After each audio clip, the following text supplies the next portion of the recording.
Let's start with the conclusion. I actually don't like the Xiaomi 14 Pro that much compared to the 14. The Xiaomi 14 series isn't as hierarchical as the 13 series, and compared to the Xiaomi 14, the 14 Pro isn't as pro. I think it's just an option that Xiaomi gives to the bigger screen lovers. Xiaomi 14 Plus might be more appropriate than being named as Xiaomi 14 Pro. If you want to experience the Xiaomi 14 before the global version goes on sale, you can check the link down below the video. Geek Wheels will be delivering the phone to many countries across the world. In terms of packaging, the 14 Pro comes in a black box with a red Leica logo standing out on top. Aside from the phone itself, there's a very nice case inside the package, as well as a 120-watt charger. And finally, like I said in the unboxing video, Xiaomi finally supported USB 3.2 data transfer, with the 14 Pro supporting 10 Gbps and the 14 supporting 5 Gbps. Sounds good, right? But the cable included in the package is still only support USB 2.0. I also tested it with a hard drive connected, and in the case of copying a single large file, it was able to reach 800 megabytes per second. Not bad at all. Surprisingly, the Type-C port on the Xiaomi 14 series all support 4K 60 FPS video output. In terms of design, we got the cyan colorway. Compared to the previous gen, the color is more intense and more recognizable. Of course, it is easy to attract fingerprints, so it would be a better choice to use a case when using the phone. At the first glance on the front part of the screen, most people would think this is a straight screen phone, but in fact, there are tiny and equalized curvature on all sides of the screen. When you look at the corners closely, you will find a rounded arc. At the same time, due to the extremely small bezel, the screen is like floating on the glass. When you focus on the frame, the curvature consistency at the front and back reveals itself, which is very nice to look at. I would give the Xiaomi 14 Pro a high score on the front design. But when it comes to the back design, even after a week of use, I still find the back design very manicured this time around, and I even find it to be rather bulky when looking at the back of the phone from certain angles. The huge camera bump, the vertical Leica logo, and as for the glossy Paris texture, it's very strange to use this kind of treatment on a phone with a rounded design. Some may say this is a legacy from the design language of the Xiaomi 13 series, but I'd say to me it's a design full of compromises, like forcing your feet into shoes that don't fit.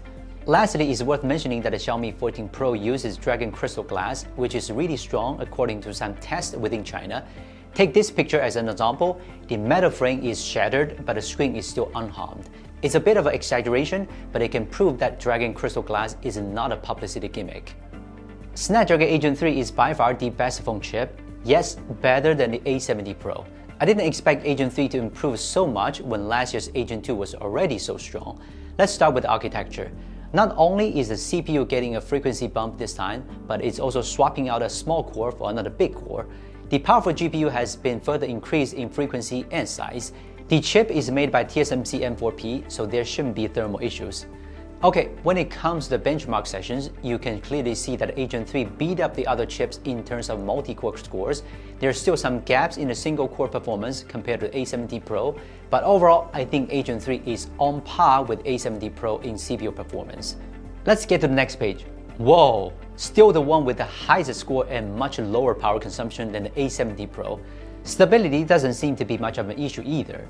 In terms of GPU performance, it's safe to say that no SoC on any phone can match the performance of 8 Gen 3. In a GPU benchmark, there's a 20% improvement compared to 8 Gen 2. The 8 Gen 3 has a much better power consumption ratio, and in Genshin Impact, with the same resolution and very high graphic presets, 8 Gen 3 consumes less power compared to 8 Gen 2. You wouldn't believe that the phone's GPU is already as powerful as NVIDIA GTX 1050 Ti Max-Q in your laptop. We've had enough of NVIDIA's product strategy for a couple of years now, and I'm glad that Qualcomm isn't doing that. Good job, Qualcomm. Overall, I'm very happy with the performance improvement of the Gen 3, which has a performance increase of about 20% in CPU and GPU than last gen, and a 15% reduction in power consumption. And the good news is that Qualcomm has the new NVIDIA chip design team now. There's a good chance that this boost will keep going in Qualcomm's next generation SoC. Comparing the camera hardware with the Xiaomi 13 Pro, instead of using a Sony's 1-inch sensor, Xiaomi 14 Pro uses a 1/1.33-inch sensor from OmniVision, the Lighthunter 900, for its main camera sensor, and pairs it with a large f1.4 aperture lens. Seriously, I was very curious to see how well the camera would perform. First of all, here are some photos taken.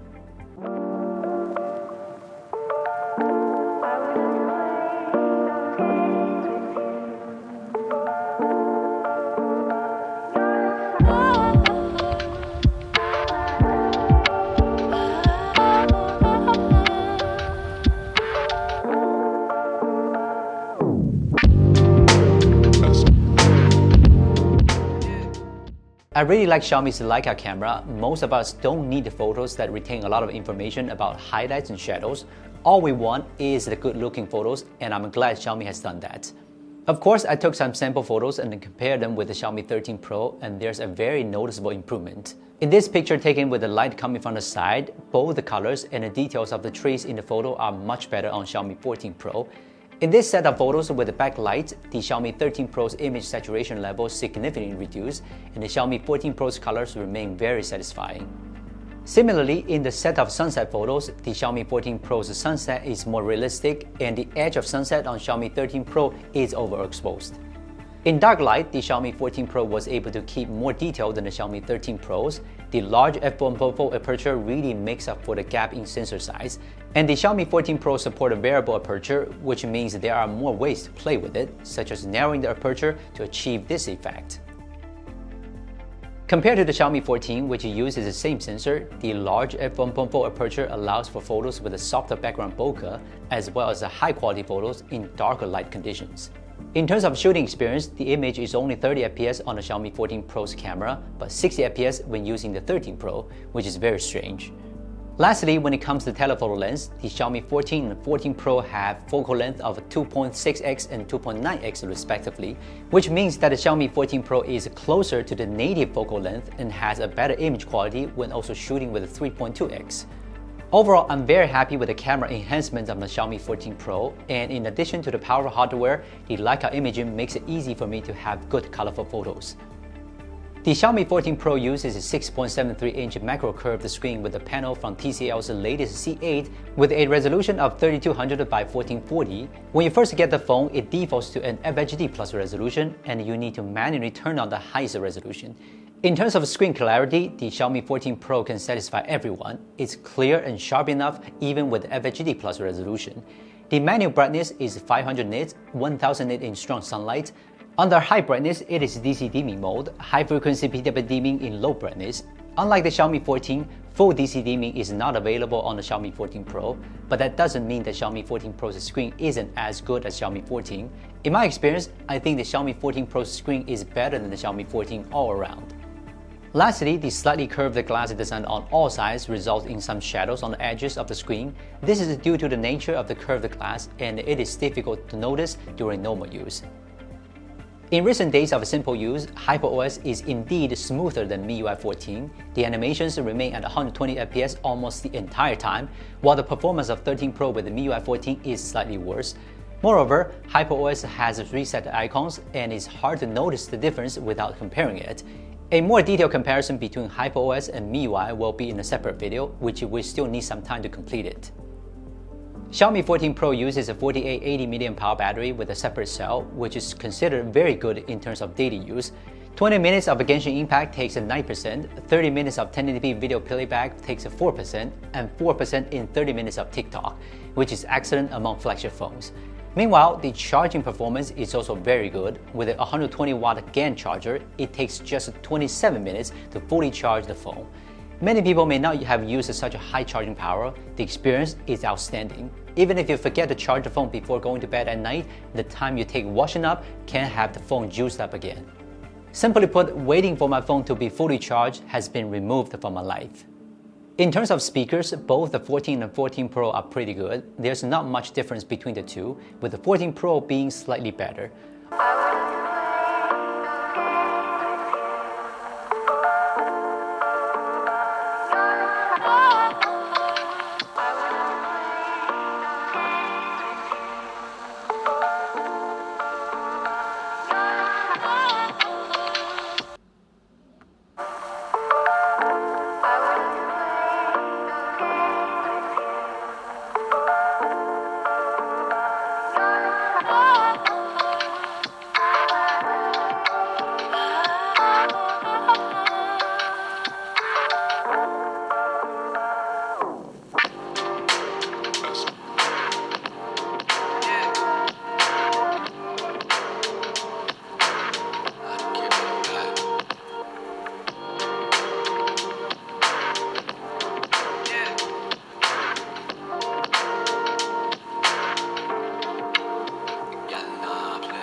One more thing, the Xiaomi 14 Pro has a better linear motor.